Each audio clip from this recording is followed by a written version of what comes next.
Doctor Sreevarma ஆயுள் தரும் ஆயுர்வேதா அறுவை சிகிச்சை இல்லா குணம் ஆயுள் கால நிவாரணம்.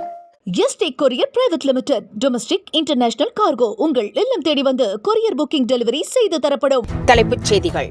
பிரதமர் நரேந்திர மோடி வரும் 31ஆம் தேதி சீனா செல்கிறார். ஷாங்காய் ஒத்துழைப்பு மாநாட்டில் பங்கேற்பு. கடந்த 4 ஆண்டுகளில் 6.41 லட்சம் பேர் வேலைவாய்ப்பு பெற்றுள்ளதாக முதலமைச்சர் மு.க.ஸ்டாலின் தகவல். இளைஞர்கள்தான் தமிழ் சமுதாயத்தின் அடித்தளம் எனவும் கருத்து. தமிழ்நாட்டின் வளர்ச்சியை மத்திய இணையமைச்சர் எல். முருகனால் தாங்க முடியவில்லை. சபாநாயகர் அப்பாவு விமர்சனம். விஜயகாந்தின் போஸ்டர்களையும் வசனங்களையும் தேமுதிகவை தவிர மற்ற அரசியல் கட்சிகள் பயன்படுத்தக்கூடாது. பிரேமலதா திடீர் அறிவிப்பு. உலக பொருளாதார வளர்ச்சியில் இந்தியாவின் பங்களிப்பு 18%. ரிசர்வ் வங்கி கவர்னர் தகவல். இனி விரிவான செய்திகள். பிரதமர் நரேந்திர மோடி வரும் 31ஆம் தேதி சீனாவிற்கு பயணம் மேற்கொள்கிறார். ஆகஸ்ட் 31, செப்டம்பர் 1 ஆகிய நாட்களில் நடைபெறும் ஷாங்காய் ஒத்துழைப்பு மாநாட்டில் அவர் பங்கேற்கிறார். அதற்கு முன்னதாக ஜப்பான் செல்லும் பிரதமர் அந்நாட்டு பிரதமருடன் இணைந்து இந்தியா ஜப்பான் வருடாந்திர உச்சி மாநாட்டில் பங்கேற்க உள்ளார். கடந்த 4 ஆண்டுகளில் 6.41 லட்சம் பேருக்கு வேலைவாய்ப்பு கிடைத்திருப்பதாக முதலமைச்சர் மு.க.ஸ்டாலின் தெரிவித்திருக்கிறார். இளைஞர்கள்தான் தமிழ் சமுதாயத்தின் அடித்தளமாக உள்ளதாகவும், திராவிட மாடல் அரசு என்பது இளைஞர்களுக்கான அரசு என்றும் முதலமைச்சர் குறிப்பிட்டுள்ளார். நான் முதல்வன் திட்டத்தில் 3 லட்சத்திற்கும் மேற்பட்டோருக்கு வேலைவாய்ப்பு கிடைத்திருப்பதாகவும், இதன் மூலம் 89 இளைஞர்கள் மத்திய அரசின் முக்கிய பொறுப்பில் உள்ளதாகவும் முதலமைச்சர் தெரிவித்திருக்கிறார். தமிழக அரசின் வளர்ச்சிக்கு மத்திய அரசு எவ்வளவு தடைகளை செய்ய முடியுமோ அவ்வளவு தடைகளையும் செய்வதாக சபாநாயகர் அப்பாவு குற்றம் சாட்டியுள்ளார். தென் மாவட்டங்களின் வளர்ச்சிக்கு திமுக அரசு எதுவும் செய்யவில்லை என மத்திய இணையமைச்சர் எல். முருகன் விமர்சித்திருந்தார். இதற்கு பதிலடி கொடுத்துள்ள அப்பாவு, கடந்த 4 ஆண்டுகளில் தமிழகத்தின் பொருளாதார வளர்ச்சி 11.19% என்ற அளவில் உள்ளதாகவும், இதை எல். முருகனால் தாங்கிக் கொள்ள முடியவில்லை என்றும் கூறியிருக்கிறார்.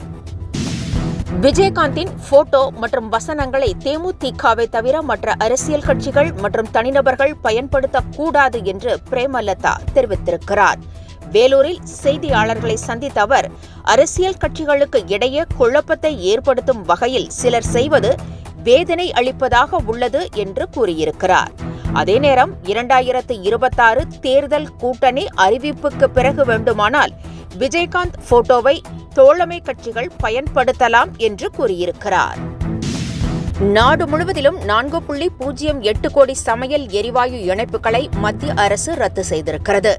மானியத்தை தவறாக பயன்படுத்தி வணிக நோக்கங்களுக்காக எல்பிஜி சிலிண்டர்கள் பயன்படுத்துவதாகவும், இதை தடுக்கவே இந்த நடவடிக்கை எடுக்கப்பட்டிருப்பதாகவும் மாநிலங்களவையில் அமைச்சர் ஹர்தீப் பூரி தெரிவித்திருக்கிறார். இந்திய பொருளாதாரத்தை தரம் தாழ்ந்து விமர்சித்த டிரம்புக்கு ரிசர்வ் வங்கி கவர்னர் சஞ்சய் மல்ஹோத்ரா பதிலடி கொடுத்திருக்கிறார்.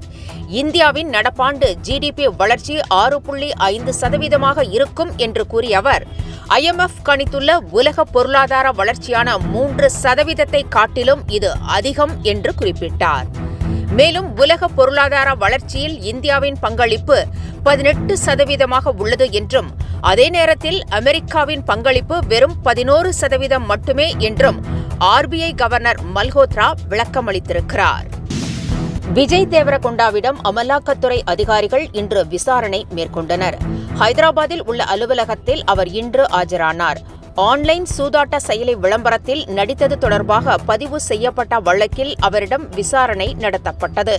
இதே வழக்கில் பிரகாஷ் ராஜ் கடந்த 30ஆம் தேதி ஆஜராகி இருந்தார் என்பது குறிப்பிடத்தக்கது. SSI சண்முகவேல் உடல் அரசு மரியாதையுடன் தகனம் செய்யப்பட்டது. இதில் அமைச்சர் சாமிநாதன், சட்டமன்ற உறுப்பினர் மகேந்திரன், டிஜிபி சங்கர் ஜிவால் உள்ளிட்டோர் கலந்து கொண்டு மரியாதை செலுத்தினர். சண்முகவேலின் உடலை டிஜிபி சங்கர் ஜிவால் காவல்துறை அதிகாரிகள் சுமந்து சென்றனர். இறுதிச் சடங்கு உடுமலை மின் மயானத்தில் 30 துப்பாக்கி குண்டுகள் முழங்க அரசு மரியாதையுடன் உடல் தகனம் செய்யப்பட்டது. அதிமுக ஆட்சியில் தமிழகம் அமைதி பூங்காவாக இருந்தது என எடப்பாடி பழனிசாமி கூறியுள்ளார். தற்போது சட்டம் ஒழுங்கு கெட்டுவிட்டது என்றும், திருப்பூர் சம்பவமே இதற்கு சாட்சி என்றும் கூறியுள்ளார். கடையநல்லூரில் பிரச்சாரம் மேற்கொண்ட அவர் அதிமுக ஆட்சியில் மதச்சண்டை, சாதி சண்டைகள் இல்லை என்று குறிப்பிட்டார். இடி மற்றும் ஐடி ரெய்டுக்கு பயந்தே பாஜகவுடன் இபிஎஸ் கூட்டு வைத்திருப்பதாக மார்க்சிஸ்ட் கம்யூனிஸ்ட் கட்சியின் மாநில செயலாளர் சண்முகம் விமர்சித்திருக்கிறார். மக்கள் பிரச்சினைக்காக அதிமுக எத்தனை போராட்டம் நடத்தி உள்ளது என்றும் அவர் கேள்வி எழுப்பியிருக்கிறார். முன்னதாக தேர்தல் சீட்டுக்காக மக்களின் பிரச்சினைகளுக்கு கம்யூனிஸ்டுகள் திமுகவை எதிர்த்து போராடுவதில்லை என இபிஎஸ் விமர்சனம் செய்திருந்தார் என்பது குறிப்பிடத்தக்கது. இத்துடன் செய்திகள் நிறைவடைந்தன. மீண்டும் காலை 10 மணிக்கு சந்திக்கலாம். வணக்கம். என்றும் உங்களுடன் மை இந்தியா. முக்கிய செய்திகளை உடனுக்குடன் தெரிந்து கொள்ள சப்ஸ்கிரைப் பண்ணுங்க, பெல் பட்டனை பிரஸ் பண்ணுங்க. என்றும் உங்களுடன் மை இந்தியா. டாக்டர் ஸ்ரீவர்மா ஆயுள் தரும் ஆயுர்வேதா அறுவை சிகிச்சை இல்லா குணம் ஆயுள் கால நிவாரணம்.